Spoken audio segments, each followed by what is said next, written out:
நீங்க எவ்வளவு சேவ் பண்ணணும்னு யோசிக்கிறீங்களா? இல்ல நிறைய சேவ் பண்ணியிருக்கேன் என்ன பண்றதுன்னு தெரியலையா?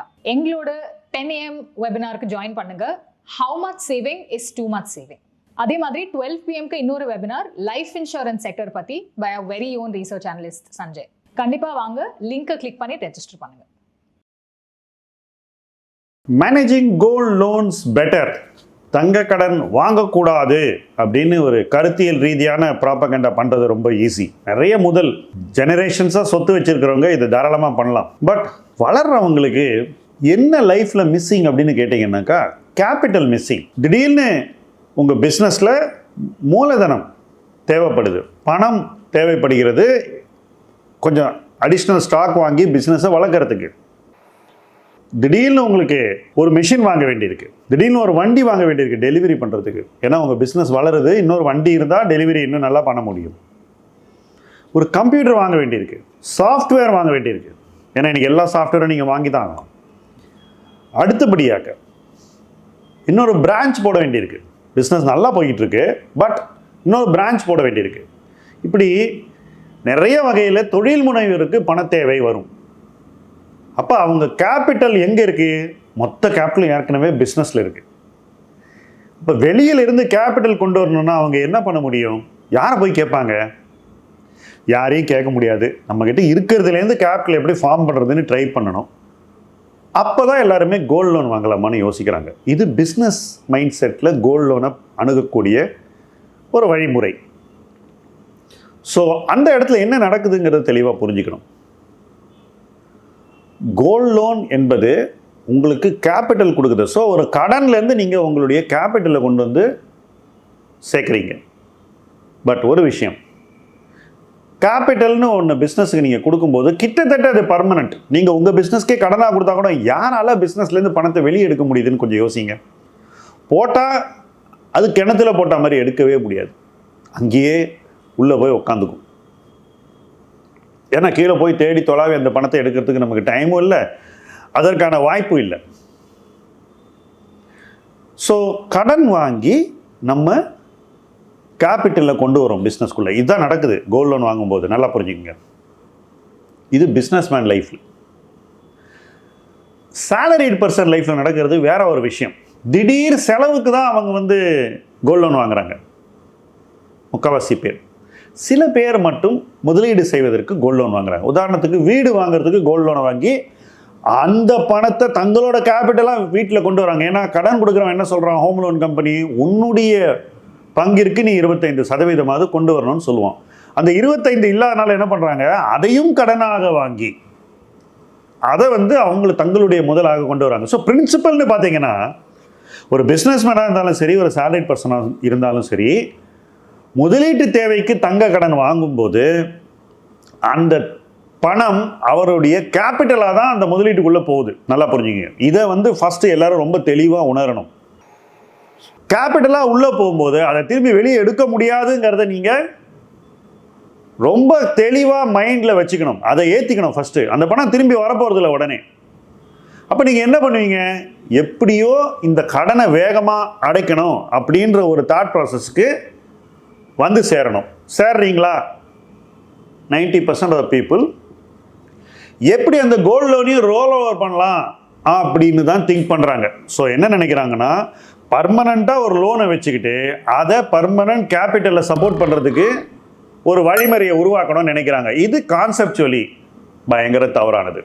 நம்ம சமூகத்தில் இந்த ரோல் ஓவரை நம்ம வந்து இன்னும் பண்ணணும், அது நம்மளுடைய உரிமை அப்படின்னு நினைக்கக்கூடிய ஒரு உளவியலும் இருக்குது, அதில் ஒரு அரசியல் இருக்குது.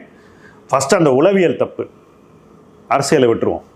உளவியல் is absurd that rolling gold loan உங்களுக்கு சோர்ஸ் ஆஃப் பர்மனன்ட் கேபிட்டலாக இருக்கணுங்கிறது முட்டாள்கள் சொசைட்டியில் உருவாக்கக்கூடிய ஒரு பிம்பம். ஓகே, ஸோ நீங்கள் ஒரு அறிவாளின்னு நான் எடுத்துகிட்டு தான் இந்த வீடியோ பேச போகிறேன். ஸோ முட்டாள்களை நம்ம ஒதுக்கி வச்சுருவோம்.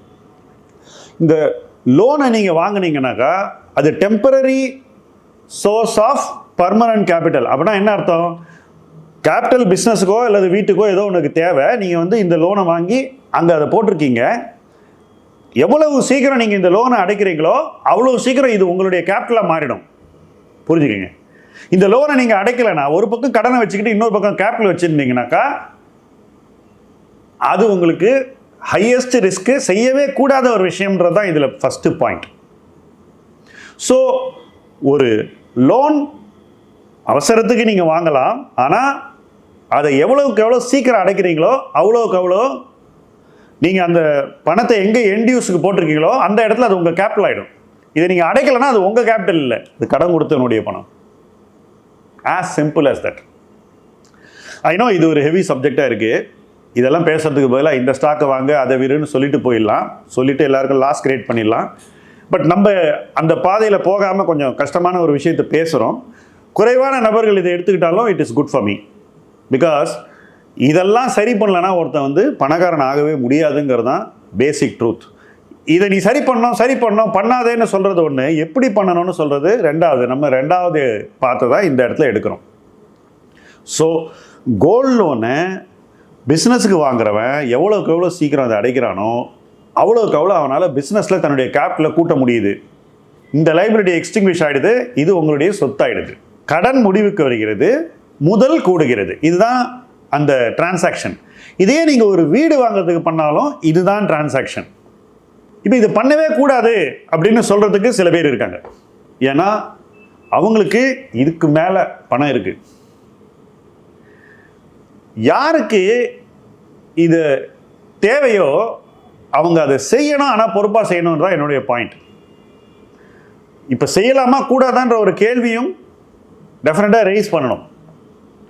இப்போ நான் இந்த டெசிஷன் எடுத்தால் எனக்கு இதனால் லாபம் வருமா வராதா, எக்கனாமிக்லி இது நல்ல டெசிஷனான முடிவு பண்ணிவிட்டு எக்கனாமிக்ஸ் ஒர்க் அவுட் ஆச்சுன்னா தான் பண்ணணும். சமீபத்தில் ஒரு நபருடைய ஒரு கணக்கை பார்த்தேன். அவர் என்ன பண்ணியிருக்காரு, லோன் வாங்கி எஸ்ஜிபியில் இன்வெஸ்ட் பண்ணியிருக்காரு. ஒரு பக்கம் லோன் இருக்குது, ஒரு பக்கம் எஸ்ஜிபி இருக்குது. என் பார்வையில் அந்த லோனை உடனே அடைக்கணும். நான் சொன்னேன் அவர்கிட்ட, நீங்கள் வந்து இந்த மாதிரி இன்வெஸ்ட்மெண்ட் பண்ணக்கூடாது, இந்த மாதிரி கடன் வாங்கக்கூடாது. எனிவே உங்களுக்கு இது ஒர்க் அவுட் ஆகிடுச்சு, சந்தோஷம், நீங்கள் அட்லீஸ்ட் லோனை அடைச்சிருங்க அப்படின்னு சொன்னேன். அவர் அன்னைக்கே அடைச்சிட்டு எனக்கு மெசேஜ் போட்டார், நான் அடைச்சிட்டேன் சார் அப்படின்னு. இது எங்கே நடந்ததுன்னா, ஆஸ்க் மைல்ஸ்டோன்ஸ் 12 எடுத்துக்கிட்ட அந்த ஹெல்ப்லைன் மூலமாக அந்த நபர் என்னோடு பேசி இந்த உரையாடல் மூலமாக இந்த விஷயம் நடந்தது. I was so happy. ஏன்னாக்கா அவர் முன்னாடி ஏதோ ஒரு யோசனையில் அவசரத்தில் என்ன ஐடியாவில் பண்ணாருன்னு தெரியல, அது ஒர்க் அவுட் ஆகிடுச்சு, அதுதான் good thing. But work out ஆன அப்புறம் இன்னைக்கு அந்த கடனிலிருந்து அவர் விடுபட வேண்டும்ன்றதான் என்னுடைய கான்செப்ட். ஸோ இதில் வந்து அவர் எஸ்ஜிபியில் பாதி எஸ்ஜிபி இப்போ அவருது ஆகிடுச்சு, புரிஞ்சுக்கிங்க. அந்த எஸ்ஜிபி இன்னைக்கு அவரோட கேபிட்டல் ஆகிடுது அண்ட் லைபிலிட்டி 0 ஆகிடுது. இதுதான் நான் பிஸ்னஸுக்கு சொன்ன உதாரணத்தை நீங்கள் தனிநபர் வாழ்க்கையிலையும் பொருத்தி பார்க்கலாம். இதுதான் வந்து வீடு வாங்குறதுலையும் நீங்கள் பார்க்க வேண்டும், ரைட்? எல்லாத்துலேயுமே நீங்கள் ஒரு கடன் வாங்கி ஒரு சொத்து வாங்கியிருக்கீங்க, அந்த கடனை அடைச்சிட்டிங்கன்னா அந்த சொத்தில் இருக்கக்கூடிய மூலதனம் கேபிட்டல் உங்களுடையதாகிடுது. அது வரைக்கும் அது வந்து கடன் கொடுத்தவனுடையது. ஸோ கோல்டு லோன் மேனேஜ்மெண்ட்டில் முக்கியமானது என்னன்னாக்கா, நீங்கள் டெம்பரரியாக கேபிட்டலை உருவாக்குறதுக்கு தான் நீங்கள் கோல்டு லோனே வாங்குறீங்க.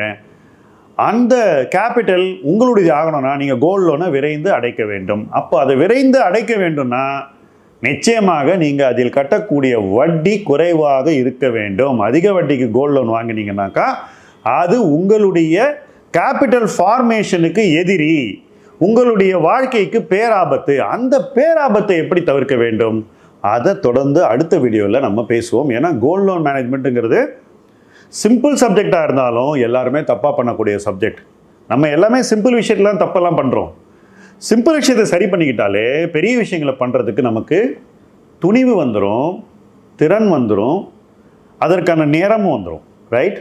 ஸோ இதை 3 நம்ம உருவாக்கணும்னா சிம்பிள் திங்ஸை கரெக்ட் பண்ணுவோம். இப்போ நம்ம பேசுனது கோல்டு லோனை எப்படி கேபிட்டல் ஆக்குவது அப்படிங்கிறத பற்றி. அடுத்தது நம்ம பேச போகிறது கோல்டு லோனை எப்படி வாங்கக்கூடாது அல்லது எப்படி வாங்க வேண்டும், எந்த இடத்துல எவ்வளோ வட்டி கொடுத்து வாங்க வேண்டும், எப்படி அடைக்க வேண்டும், நீங்கள் எப்படி காஸ்ட்டை மேனேஜ் பண்ணணும். ஏன்னா லோன் மேனேஜ்மெண்ட்டில் லோனுடைய காஸ்ட் தான் முக்கியமானது. லோன் காஸ்ட்டை குறைக்கிறதுங்கிறது ரொம்ப முக்கியமானது. கோல்டு லோனுடைய காஸ்ட்டை குறைப்பது எப்படி, அடுத்த வீடியோவில் இணைந்து பயணிப்போம். முதலீட்டு களம் உங்கள் களம். நன்றி.